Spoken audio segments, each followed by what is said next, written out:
दिल्ली काँग्रेसकडून काय हे होणार आहे? आता त्यांच्यावर काय बोलायचं मी. महाराष्ट्रात ते आहेत कुठे? नाही, इकडे कर्नाटकमध्ये इकडे नाही, तर इकडे काँग्रेस आहेत. कर्नाटकमध्ये आहेत, त्याचा विचार दिल्ली करेल ना. पण महाराष्ट्राचं ऐकून, महाराष्ट्र काँग्रेसचं ऐकून दिल्ली काय करेल असं महाराष्ट्रामध्ये काँग्रेसची परिस्थिती आता राहिलेली नाही. कारण का बीजेपी पण काँग्रेसला सपोर्ट देण्याचा चान्सेस आहे. सतीश जारकिहोली म्हणजे काँग्रेसचे मंत्री आहेत, त्यांना पण मुख्यमंत्री पाहिजेत आणि डी के शिवकुमारना पण नाही नाही, भारतीय जनता पार्टी काँग्रेस पक्षाला थेट पाठिंबा देईल असं मला वाटत नाही. त्याच्यामध्ये त्यांच्या काही सिस्टीम असतात, त्याच्यातनं पाठिंबा देईल की नाही मला माहीत नाही. पण मी जाणीवपूर्वक महाराष्ट्राचा, मी आपण प्रश्न विचारलात की महाराष्ट्राची काँग्रेस ह्याच्यामध्ये काय हस्तक्षेप करणार आहे का, तर महाराष्ट्र काँग्रेसची ताकद आता कुठंच जिल्ह्यात हस्तक्षेप करायची राहिलेली नाही. त्याच्यामध्ये दिल्लीला सल्ला देतील अशी परिस्थिती नाही. कारण का बेळगावमध्ये रमेश जारकिहोली बीजेपीचे आहेत, काँग्रेसमध्ये पहिला होते, नंतर बीजेपीमध्ये गेल्याने पूर्ण सत्ताच पलटून टाकले ते लोक. नाही, माझी आपल्याला विनंती आहे, आजचा माझा दौरा कोकणच्या लोकांसाठी आहे. त्याच्यामुळे तुम्ही त्या ठिकाणी येऊन आमची कोकणची लोक काय काय करतात ते जरा बघावं.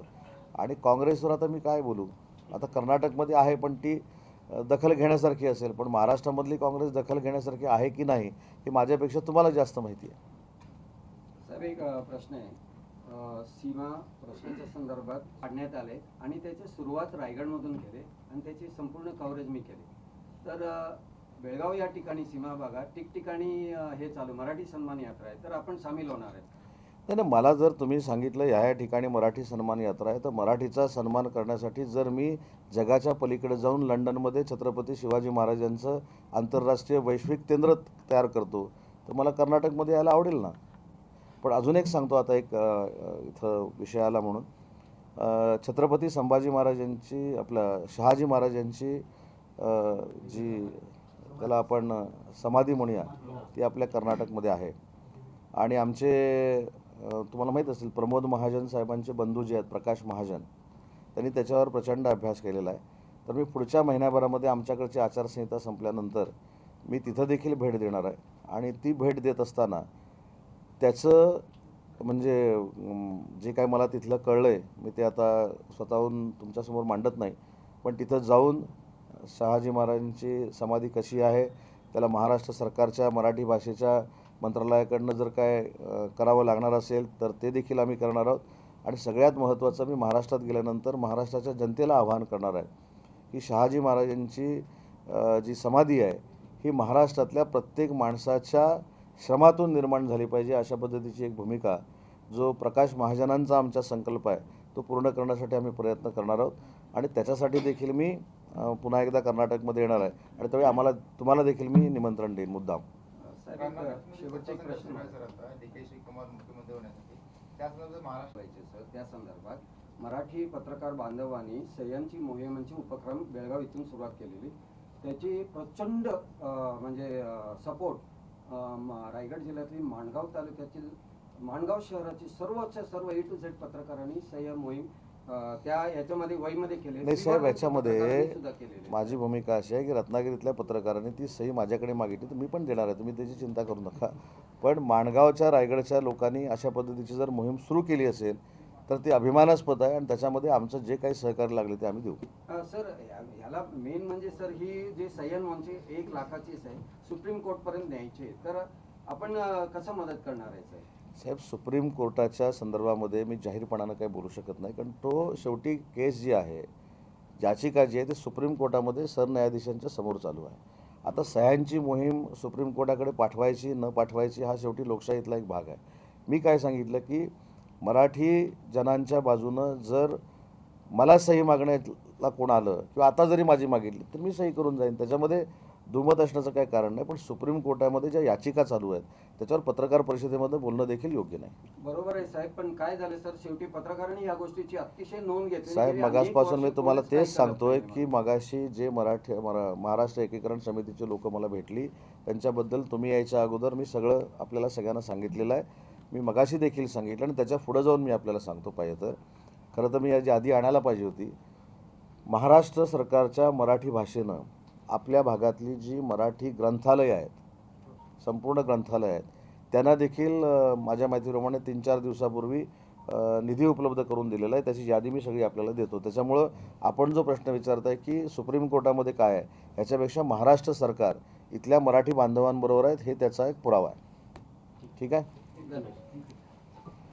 ते जरा संपूर्ण जरांगे पाटलांनी आतापर्यंत जे आंदोलनं केली त्याच्यामध्ये 2024चं जे आंदोलन होतं की जे एक वादळ आलं होतं, मुंबईच्या दरवाजापर्यंत येऊन थांबलं होतं आणि वाशिमला त्यावेळी जी शिष्टाई करण्यामध्ये एकनाथ शिंदे साहेबांनी महत्त्वाची भूमिका बजावली होती, प्रत्येक वेळी भूमिका बजावली. यावेळी त्या शिष्टाईमध्ये शिंदे साहेब का दिसत नाही? नाही, शिंदेसाहेब जरी शिष्टाईमध्ये दिसत नसले तरी मनोज जरांगेंनी उपोषणाला बसू नये हे पहिलं आवाहन माननीय एकनाथ शिंदेसाहेबांनीच महाराष्ट्रातनं केलेलं होतं. त्यांची भूमिका ही पूर्ण मनोज जरांगेंच्या मागण्या पूर्ण झाल्या पाहिजेत यासाठी सकारात्मक मुख्यमंत्री असताना देखील होती. आता मी हे देखील सांगितलं की बाकीच्या समाजांवर अन्याय होणार नाही अशा पद्धतीची भूमिका घेऊन मराठा समाजाच्या सगळ्या मागण्या मान्य करण्याची भूमिका देवेंद्रजींची देखील आहे. परंतु ह्याच्यामध्ये शिवसेनेनं सहभाग घेतला नव्हता असं जर तुमचं इनडायरेक्टली म्हणणं असेल तर त्याच्यातला तसा भाग नाही आहे. मी म्हणून ज्याचा उल्लेख केला की प्रसाद लाड हे स्वतः माननीय एकनाथ शिंदेसाहेबांना 2दा मुंबईमध्ये भेटले. त्याच्यानंतर प्रसाद लाड यांच्याशी मी स्वतः जोपर्यंत उपोषण सुटत नव्हतं तोपर्यंत कदाचित ते शेवटचे 2 तास नाही परंतु पूर्ण संपर्कामध्ये होतो. मी देखील त्यांना विचारत होतो की माझ्यासारख्याची आवश्यकता भासली किंवा शंभूराज देसाई साहेबांसारख्या शिवसेनेच्या मंत्र्याची आवश्यकता भासली तरी देखील आम्ही यायला तयार आहोत, ही आमची शिवसेनेची भूमिका होती आणि आम्ही करून दाखवलेलं आहे. म्हणजे कसं काय त्याच आंदोलनामध्ये कोणाचं तरी श्रेय घ्यायचं आहे म्हणून आम्हाला जायची भूमिका नव्हती. परंतु आमदार प्रसाद लाड साहेबांनी सांगितलं की विखे पाटील साहेबांचं असं म्हणणं आहे की आम्ही दोघं गेल्यानंतर महायुती म्हणून हा प्रश्न सोडवू शकतो.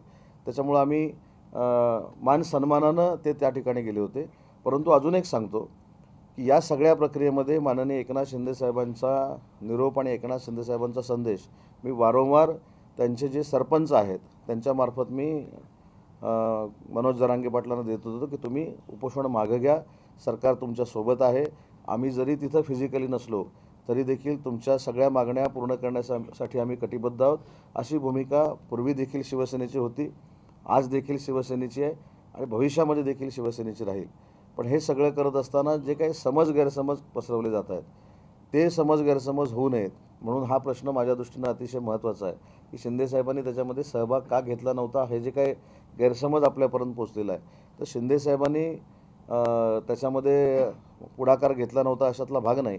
शेवटी शिंदेसाहेब देखील राज्याचे मुख्यमंत्री राहिलेले आहेत.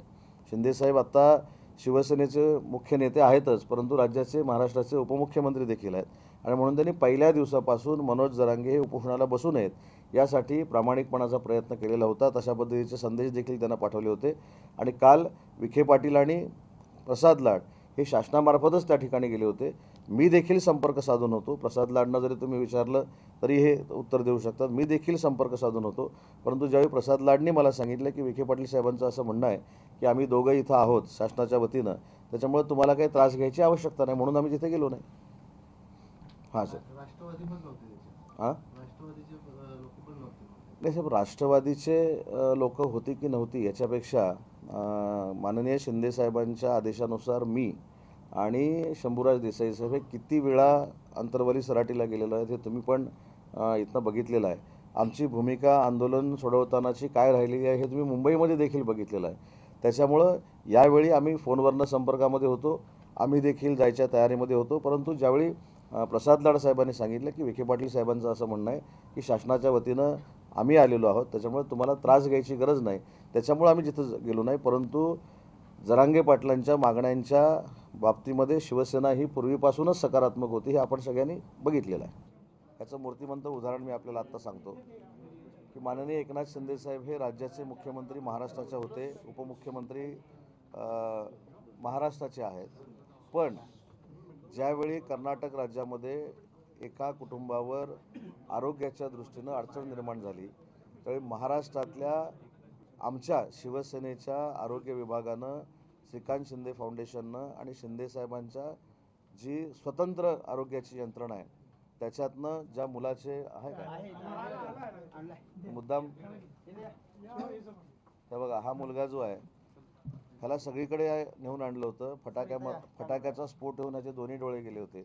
तर माननीय शिंदेसाहेबांनी कुठचीही प्रसिद्धी न करता कर्नाटक महाराष्ट्र हा नंतरचा विषय आपण भारताचे एकत्र आहोत त्याच्यामुळे या मुलाला पूर्ण बरा करून आणलं आणि तो एकनाथ शिंदे साहेबांना धन्यवाद देण्यासाठी मला भेटायला आला आहे.